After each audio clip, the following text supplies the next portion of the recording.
I lived in a small town known as Catersville, which is somewhere in the middle of Georgia. I live on a quiet street out of the way of any big interstates or anything like that, so it is really quite peaceful and nothing much ever happens out there. When I was 10 years old, I had a best friend. She was the most beautiful girl I had ever seen. We always played together as kids. In high school, we still remained the best of friends. One day, my parents decided to pack up our bags and go on vacation. Little did I know it would be a long vacation. I told Sierra, the girl I told you about, that I would be out of town for a few days on vacation and that I would be back in about a week. Sierra, being a very quiet and shy girl, just nodded and said that she would wait for me. I smiled at her and ran to the car. I buckled myself in and almost immediately fell asleep. Of course, after waving to Sierra through the back window until I could no longer see her shining face.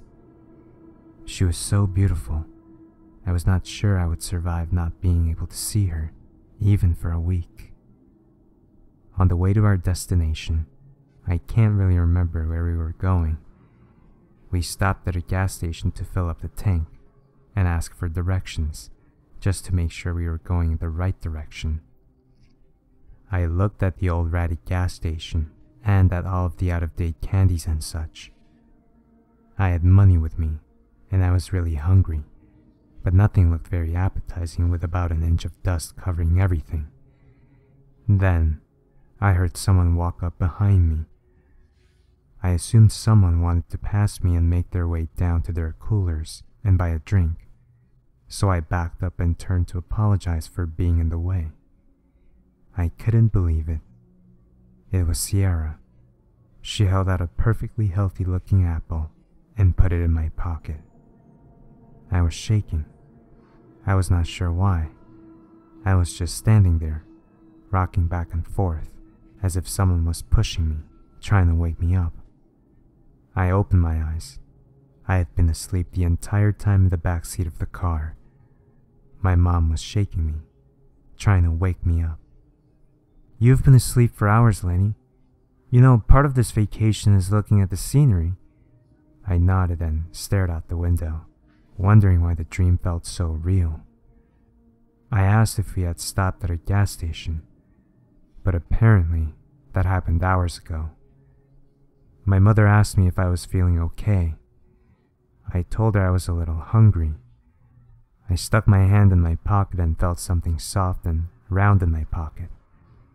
It was an apple, but it was brown and rotten. Here were even maggots crawling around on it. I quickly opened the window and threw it outside before either of my parents saw it. I shook with disgust at what I once had in my pocket, in my hand. I remembered my dream, but pushed it out of my mind. It started raining outside. I touched the window and felt its icy surface. It was windy and storming outside. I was glad we were safe in the car. Dad swerved a little with the wet road. I looked down at my waist and made sure my seatbelt was still on. We swerved again and again. My dad lost control of the car. My mom's head smashed into the window. Blood spattered over her clothes as the car began to roll, 1, 2, 3, or more times. I cannot count. I passed out before it stopped rolling. I was in the hospital. I looked out the window. It was sunny and happy outside. I found a little remote patients can use to call the nurse and change the channel on the television.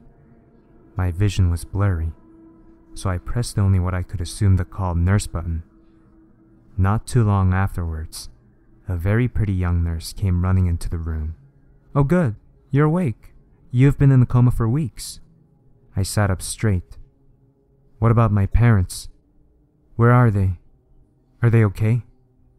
The nurse looked away and bit her lip. I held my head in my hands. "Oh God, they're dead, aren't they? Aren't they?"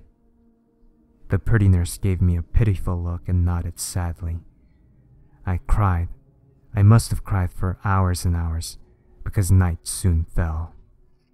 I wanted to go home. I wanted to see Sierra. She could always make me feel better no matter what went wrong. When I was bullied at school for my hand-me-down clothes, she would always be there to hold me and make me feel better. I told the nurse I felt better a few days later and asked if I could catch a bus ride home. She tried to convince me to sit back down in the bed, but I pushed her away and ran out of the room. I looked back at the tag on the wall that always said the patient name. It read out, Leonard Strayer, 17, and then the nurse and doctor names. Something stood out to me. I'm not 17. I'm just a freshman in high school. Something was wrong. I felt taller, more muscular. I looked down. I really was taller. I was wearing unfamiliar clothes, but they still had my mother's blood on them. Or was it my own blood? I was scared. I ran out of the hospital, down the street, did not stop until I reached the bus stop. I had to go back home. It was the only place I felt safe. I was shaking and scared out of my mind. I looked over my shoulder, making sure no one was following me. When the bus pulled up, I gave the driver all the money I had. I don't care how long it takes, but I need to get there. Take me home. Take me to Church Street 703. That's all I ask. The old man looked me over and nodded. I took the back seat. No one else got on the bus. When the bus stopped in front of my house, I tried to get off, but the man stopped me. I'm sorry if it was not enough money, I began, but it's all I had. The old man shook his head and looked up at me. Take this coat, kid. It's cold out there. He handed me a grayish hoodie, and I put it on, covering the blood on my shirt, which the old man noticed. He did not say anything about it, though. Go and find your destiny, kid. It'll wait for you in the world. The statement startled me somewhat. It did not seem right. The man looked more sinister. The bus door opened, and I ran out onto the street and into my house. I locked the door behind me and sat on the floor leaning against the front door. I panted from the run. I was scared and alone. I used to be 14, but somehow, jumped through 3 years of my life, I couldn't remember any of my 15th or 16th birthdays, no matter how much I tried. The nurse said I was in a coma. I slept 3 years of my life? I heard someone walking down the stairs slowly and carefully. They switched on the lights, baseball bat in hand. It was a man and his frail, skinny wife. I did not recognize them. Had the old man dropped me off on the wrong street? I looked up at the man. What house number is this? What street am I on?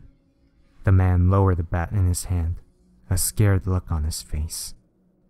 For all he knew, I could be some crazy person who goes around murdering people, looking so innocent, but hiding so much fury. He stuttered as he said the same as my address. Church Street 703. Can we help you, son? Are you lost? I was confused. Why were these people in my house? I live here. This is my house. The man looked back at his wife, a look of pity and confusion on his face. Son, the family that lived here moved away 3 years ago. We bought this house last year. Can we call your parents or someone to come get you? I took off running outside, leaving the confused man and his wife in their home. I ran down the street, not looking back to see if they were following me. Tears were stinging my eyes. I have nowhere to go, no home, no family. I eventually ran out of steam and held myself up on a sign. I felt sick to my stomach, but there was nothing in it to throw up. I looked up at the sign. It was a regular old stop sign. Nothing special. I could not read it anyways. Tears blurred my vision. I heard footsteps behind me, and I quickly spun around. My vision was shaky and blurry, but I saw her, just as clear as day. She was the same age as me now, a lot older than I last remembered, but still just as beautiful. "Sierra, is it really you?" I said in a stupefied voice. She smiled and laughed at me. "You're goofy. Stop being so wobbly and goofy." I really was stumbling around due to my blurred vision. I must have looked like a drunken buffoon. Her voice got dark and intimidating. "Stop it. Stop it, Strayer. I mean it." She had never called me by my last name before. She always called me Len, short for Lenny. "Sierra, it's me, Len. Why are you so angry?" She glared at me and my brain started beating against my skull. It was an intense pain, but it only lasted a few seconds, but felt like years. "I waited for you, Leonard Strayer, right here where you told me to. You never came back, and now that you have, we will show you what happened to us." I was confused and disoriented. A loud screeching emanated from Sierra. She screamed like a banshee at me. I held my ears shut and opened my eyes. Visions passed by my eyes. It was Sierra, sitting on the corner underneath the stop sign. A wistful look in her eyes. Slowly she grew older. The wistful look turned to sadness, and depression was showing on her face. Then anger, so much fury in her eyes. The last thing I saw as I looked up at Sierra as I crouched on the ground. She looked the same as ever, with her beautiful smile, as it crept up behind me. "I waited for you, Len," she began, as I felt something wrap around my legs. It was ice cold. I looked up and saw a monstrous mass of black shadows. There were faces stretching out, trying to get away. Sad ones, furious ones. There were no positive emotions.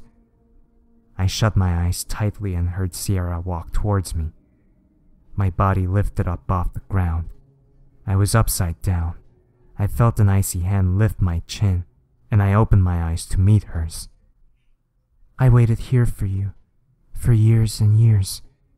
Now, I'll make sure you're always with me, just as the sadness is."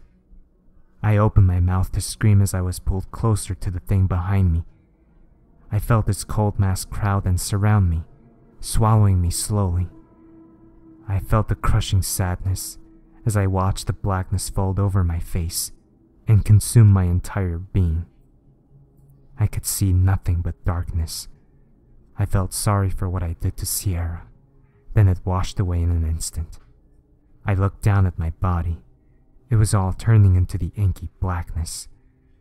I felt anger and rage flow through my body like a hot liquid being pumped through my heart to my entire body. I fought the thing. I punched and kicked at the blackness, but never hit anything. I looked again at my body. It was entirely dark. It crept up onto my cheek. I watched as it slowly reached up into my eyes. Then I felt cold. The heat of rage now completely gone from my body. I had my eyes closed as I felt my knees hit the ground. I raised my head and opened my eyes and looked into her cold black eyes. I felt her cold hands touch mine and pull me up onto my feet. "See, now we can be together, forever, just like you said."